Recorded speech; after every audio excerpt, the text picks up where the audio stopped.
Where are our ancestors from? Let's make it a guessing game. A hint. It's a country where most Christians left you off on that interesting teaser, didn't I? And I was trying to think about it myself, and I vaguely recall them coming up in QI about this as well.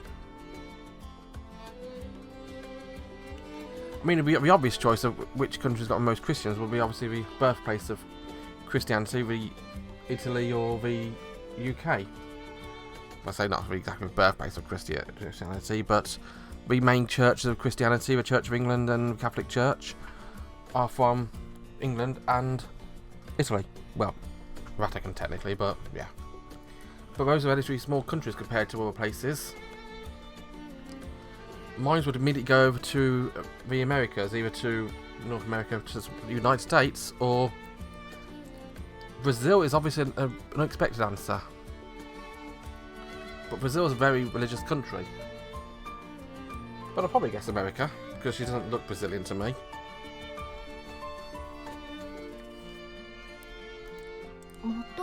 And most, would it be America? There's something about Kamikado Senpai makes me think England. What do you think, Suoh-kun? About what? The red sunlight reflecting on Kamikado's hair seems to have set it ablaze. I'm fascinated when called upon. I come back to my senses and turn towards Yachiro. Were you not listening? Sorry. Because of my hair, which, as my grandfather would say, is blacker than a wet crow. I'm in an inferiority complex, and so a golden hair is an object of envy for me. That's alright. And what about your invitation to a club? Do you have any previous experience? I don't. I was in local choir for a short time as a child. I glanced sidelong at Kamikado, who was asking Rika about her experience. Would it be better to say something? I agonised over whether it not to be honest and tell her I have some experience. If I have some experience as a performer. I can see it out the corner of my eye. It feels as though its very arm is growing heavier. How about you, Suoh-chan? Have you got any experience? I suppose I should come honest about it. I mean, honesty is the best policy, and she's so timid if she doesn't say anything, she's just going to regret it. Questioned by those beautiful blue eyes. Only a little. Answer vague, somewhat vaguely. Raises her beautiful eyebrows and presents me further. A little? You mean you've participated in a local choir or in a club? Like Hanabishi-san? No, not like that. Well... Hey, if you don't want to say, you don't have to. Anyway, student number's 13, Suoh-kun. That makes you the enemy of pious Catholic believers. Yuzuriha. Frowning, Kamikado reins her friend using a harsh stoner voice. Yachiro. Honestly, I prefer a light-hearted teasing. Perhaps you notice where I'm looking and she draws near and takes my hand. If you don't want to tell anyone, it's okay. You don't have to say a word. Her skin is pale as her hair. I thank her, feeling a slight sense of relief from her guiding hand. Because of her warm words, I think I should be honest and reluctantly open my mouth. My stepmother was a musician. She taught me piano. I also performed some hymns, so... Well then, would you play a little for us?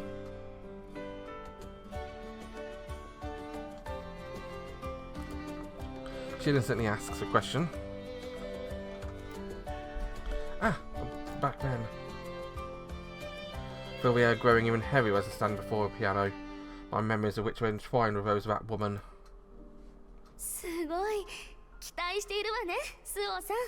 Wow, I can't wait to hear you play, Suoh-san. I had no idea I had such skill. What my Amitiė partners are saying doesn't really register in my ears. Let's just get this over with. I can't get it over without doing it. I do as a question and pull out the chair. I play a single note and feel the shadow of my stepmother closing in on me. Hi. Hi. I want to play well and get this nightmare over with. I'm a 7-year-old child again.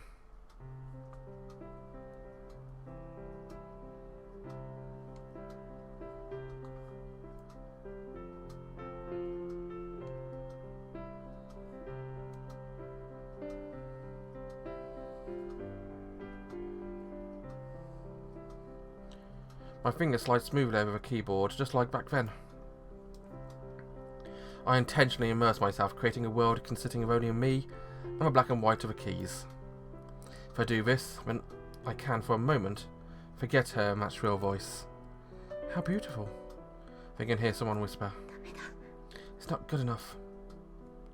I'm not yet in my own world. The hateful instrument that binds me to that woman. But for now, I have no choice but to do this. That's right, That's great. That's fine, we've heard enough. The voice of Yachiro standing behind me brings me back to this world, and I raise my head. A holy night. I wanted to hear some more. Wow, you're really good, Suoh-san. Yeah, you really are. Hearing the voices of my Amitiė partners, I finally realise it's over. Thank you. You're a precise touch. You've got skills. Thank you. I think to stand, but my legs are powerless, so I remain seated. I want to leave this place as quickly as possible. Hey.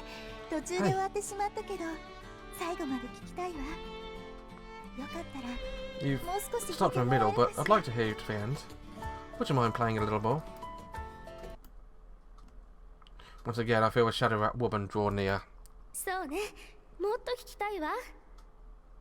Yeah, we'd love to hear some more. Another song would be fine too. Their voices grow distant. As the voices disappear, another voice grows louder in their stead. High reproachful tone, cold sweat breaking out. What's wrong? My mouth goes dry. You don't look so good. It's seething forth. I'm in a nurse's office, nauseated to a point of helplessness. No. Envisioning my stepmother drawing in behind me. And my arms wrapped tight around myself in that place, knocking over a chair as I go. I feel my stepmother at my back. Faster. I run as though she's pushing me. I've got to get away from that place. But alas, no matter how far away I go, a cloud hangs over me. I feel the heat of my body on me. I feel her odious breath in my ear. Am I still trapped?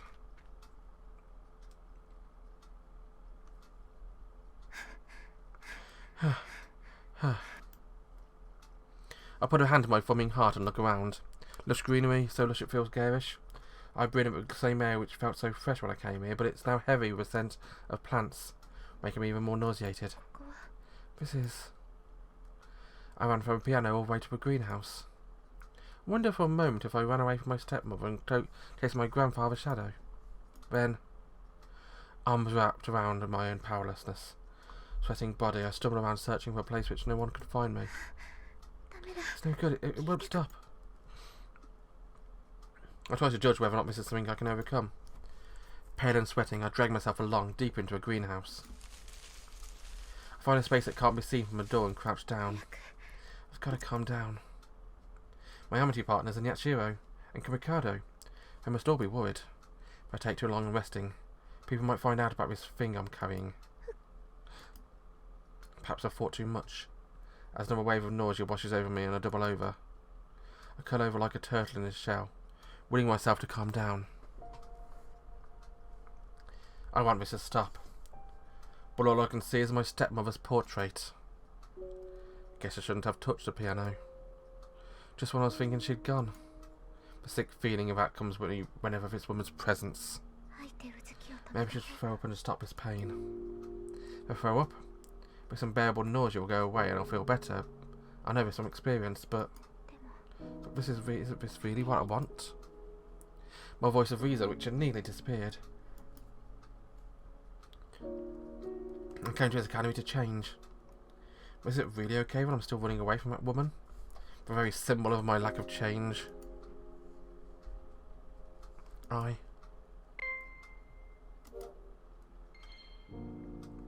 That's right.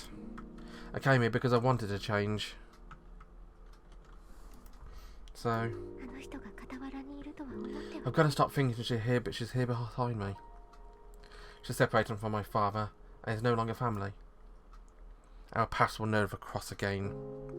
She's just another person. So, go away. Just forgive me, please. Please, mother. I force out the words to respect to my stepmother, but clings to my back. Mother? I hear a bewildering, questioning voice. Thinking I'm now hallucinating, I look up. Miyori-san. The person I least want to see in this condition is standing there. She's looking at me. I'm looking at her. She's seeing me here on my knees as well. I'm repenting. What are you doing?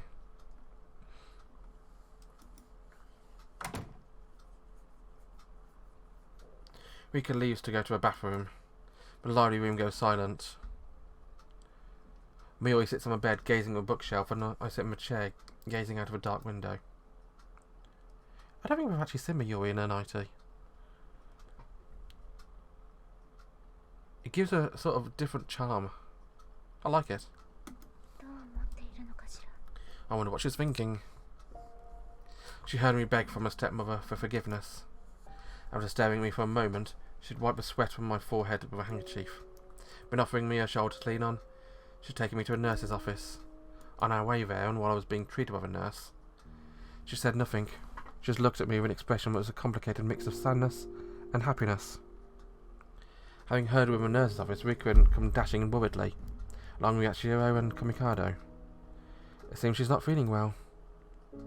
She told them that she'd looked at me lying in my bed. She told them I got sick during a piano performance and rushed them to the bathroom. It's not a total lie. Perhaps Miyori had been trying to protect my secret when she told them this. The president and vice president of the council of Nakia had bowed their heads to me and apologised for forcing me to play on. And now, it's the first time we've been alone together since she witnessed my bout of nausea, but accompanied memories of her stepmother. In a short time when Rika was in the bathroom, perhaps I should say something about the greenhouse incident. Perhaps I should stay quiet, I don't know. Even if I were to speak, what would I say? Should I worry her with the fact that every time I remember my stepmother, who's basically a stranger to me now, I have a panic attack? If someone told me the same thing, I would have no idea what to do with her and just listen. I appreciate you telling me, but what can I do about it? That would be an entirely reasonable response. No. That's an optimistic expression, really. It could be far more horrible. Shirahane-san? Shirahane-san? Yeah? What is it? She turns on a bookshelf towards me with her usual smile. It's chilly today. It's supposed to be spring, but it feels like winter. Aren't you cold? No, I'm fine. Oh. I don't feel cold, but I wonder why I'm wearing sleeve nightwear. She's trying to talk about a greenhouse incident. She turns her bookshelf towards me with a usual smile. Look, if you don't want to talk about it, you don't have to, but...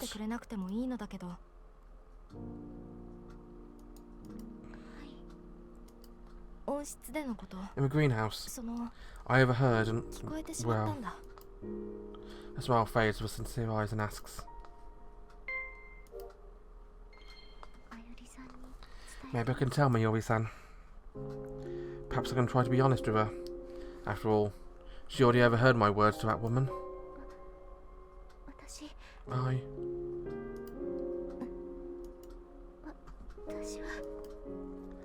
I tried to talk about the nausea, but my mouth will not readily cooperate. Well, Shirahane-san, in the greenhouse. Sorry to keep you waiting. We should go to bed soon. It's almost time to turn out the lights. Yeah, you're right.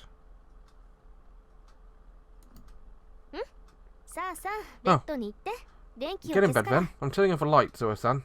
If you get sick during the night, don't hesitate to wake me up. I'll be here for you.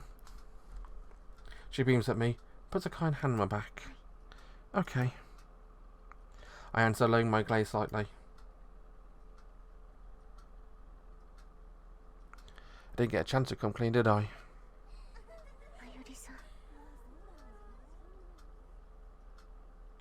Mayuri-san. Will I be able to come clean? You can find out in the next episode, can't you? So guys, thank you very much for watching. Have a wonderful day. Bye bye. 光あふれた花園芽吹く新たなつぼみ淡い色を抱きしめていつか目覚